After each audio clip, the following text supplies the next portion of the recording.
And we're back to Why You Watch Anime. Why we watch anime. We don't know why you watch anime. This is why we watch anime. And I fixed the stupid pants, don't worry. You won't see my pearly white legs anymore. Hopefully. No bright reflections. Yes. Anyway, moving on to the second series we watched. We picked up Soul Eater Episode 1 based off of a number of people watching it on my anime list. So, here we go. Yeah, the first thing we're going to talk about is the story in general and how we thought it was pretty original, actually, in terms... Well, it was reminiscent of a lot of things, but it wasn't the same. Right. And so, that was pretty cool. We definitely liked it, but... I thought it reminded me of Bleach, and some people mentioned that on the forums in episode 1. It kind of reminds you because they have to like eat souls and stuff, and that's what you do in Bleach too, sort of. And they were like these soul reapers, and the souls go like bad, kind of like hollows. Right. It was really reminiscent of Bleach, but it definitely wasn't the same. I also should mention I thought it was retarded how the you had 49 eaten souls, and then you 99. just need 199. You just need and you just need one more, and they screw it up, and it's like, okay. But that's the whole plot of the series. I think it's going to make for something interesting. Well, why didn't we see it in the beginning where they started at 1? Why did they start after they screw up and they got to do it all over? That's just where that's the whole plot. The plot's going to start from them having to restart, which is interesting. And then what I just realized after thinking about it, even more like Bleach, the weapon has a persona, which you don't find out in Bleach until later, but in this, it's right in the beginning. The weapon is a person. Right. I actually just thought about that. That's kind of interesting too. That was interesting, yeah. But also, it's pretty similar to D. Gray Man, which is basically they just have to go from like this home base and they go out and hunt these bad things. So it's not a completely unique concept, but it seemed to be a pretty original story. Right. So moving on with where are we going to go?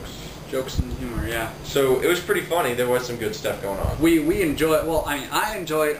I don't know. I enjoyed the kind of. I don't want to say like risque or anything, but funny kind of humor that also adds a hint of. I don't know. It's not fan service, but it kind of like sexual frustration. The whole bathtub scene. I mean, it wasn't hilarious, but it was kind of comical in the sense that okay, we know what's gonna happen. He's gonna get in the middle of her breasts. Okay, it's happened in like every other show you've seen that has ecchi in the genre. But whatever, you do it. Where it's kind of funny, but I mean it's so common and in so many series that I find that it ends up being not funny by the end of the series if they keep doing it. There was so little of it in this first episode that it was still pretty funny, and it could be funny so long as they do it sparingly. Right, but also like the character names. We want to talk about the character names. Like Al Capone, that was freaking funny. There were definitely some really funny, I'd almost say jokes for American jokes. I mean, the witch they referred to her, she was the Blair Witch. Yeah. Like that was pretty funny. And then also like when they were fighting her attack was the Smashing Pumpkins attack. That was great. I caught that one. I was like, wow, he missed that somehow. I'm not quite sure. Big music fan over here. But there were some pretty good jokes that they threw in that were quite entertaining. Yeah. Doesn't suck. We want to say that Blast Rider, which we watched first and was pretty awful. So as soon as we picked this up, I mean, it couldn't get much worse, right? But it actually got a lot better. Yeah, it got a lot. I mean, we enjoyed it. It was a good episode. Which why we talk about the animation. So like we mentioned the CG before, which was terrible in Blast Rider, but in this series, like it was a pretty dark series, a lot like D. Gray Man, but there were still very vibrant colors, which was cool. The animation was really spot on. It was, I think, an HD RAW, so it was a high def recording, which is nice. Right. Yeah.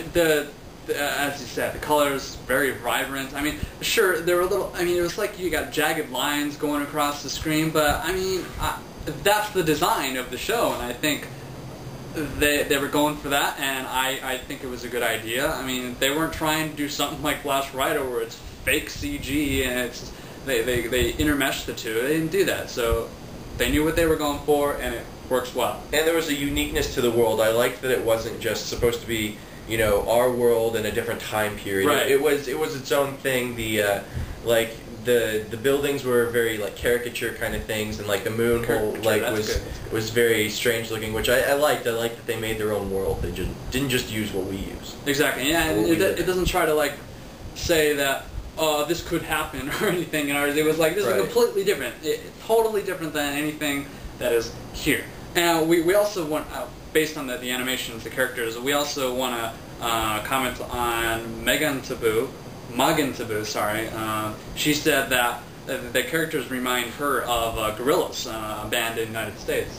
Which, I don't think either of us had made that connection on our own, but when we read it, we were both like, that's totally true. Like, we could definitely see that main character definitely reminds us of one of the characters. I think he's just from a music video from the Right, yeah, you have to watch the music videos if you want to see the resemblance. And then as soon as you turn it on, you're like, oh, I see it. I got it. So moving on to a few of our dislikes. I personally, just shows that start with a female main character, I don't know, they don't work for me a lot of the time, and I'm like, oh, what's going on here? This is going to be a shoujo? I'm not sure I want to go. Whatever. It's fine this time, mostly just because there's a very inner-worked male main character. I mean, right next to it, so it's not like they're only focusing on her like other very high-intensity shoujo shows.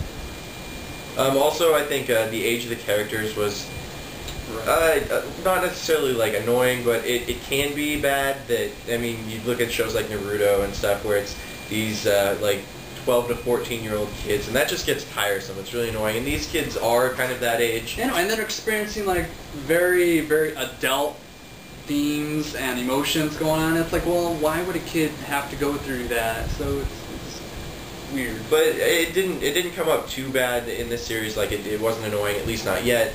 So hopefully it doesn't turn out bad. Also, personally, Maka's dad, the character's like really cliche, and it's really annoying, honestly. I just really hate his character. And he reminded me of the older brother in D. Gray Man that is like running that corporation. But it's like this overbearing, like, sex addict kind of person, I don't know, or like, just really annoying character. And definitely hope he isn't a main part of this series. We're going to talk on and close the door really quick. But we also want to talk about the sex jokes. Which we mentioned a little bit earlier, but personally, I don't like, and I hope don't become a major part of the series. Like I said, if they're used sparingly, maybe once for a little bit in an episode or every other episode, that's fine. It'll still be funny. But if it becomes like the main humor in the series, I think it'll be overdone. Well, yeah, especially because we got so many little characters. I got an email over there. Good, check that out. Anyway, so that was a reminder. Never mind. So the sex jokes, while they didn't deter from it, I think with the little 12-year-old atmosphere going on, I think it's kind of dumb. I mean, especially with the stupid the tub scene and the Blair Witch is naked. So it was like, well, okay, whatever. But also, I want to comment on the emotional turmoil on how I don't remember the character's name. Maka and Soul, I think. His name's just Soul. Okay, sure. So anyway, Soul, how he fake betrayed Maka, and it was like, oh, okay. And then Maka goes crazy, her crazy emotion of, oh my god, how could you possibly, I hate all males, I hate them, they're terrible. I mean, I get that it was a joke and he was just trying to help her out, but at the same time, I thought it was extremely unnecessary and really didn't need to be brought into the show, especially in the first episode. I mean, it just reminded me of little whiners just like crying about their emo kids. Yeah, seriously, it was just didn't need to put that in there. Well, personally, I thought that scene was okay. It seemed like it was planned out. They knew what they were doing from the beginning, and it was a good trap laid for that Blair Witch, which was pretty good. But again, like you said, it could become annoying in the future, especially if that's continued. Oh yeah, we also wanted to talk about the smack scenes where the skulls are flying out, and when they were with Maka's dad and the crazy Reaper guy, how he go like smack, and it'd be like the same scene 5 times, and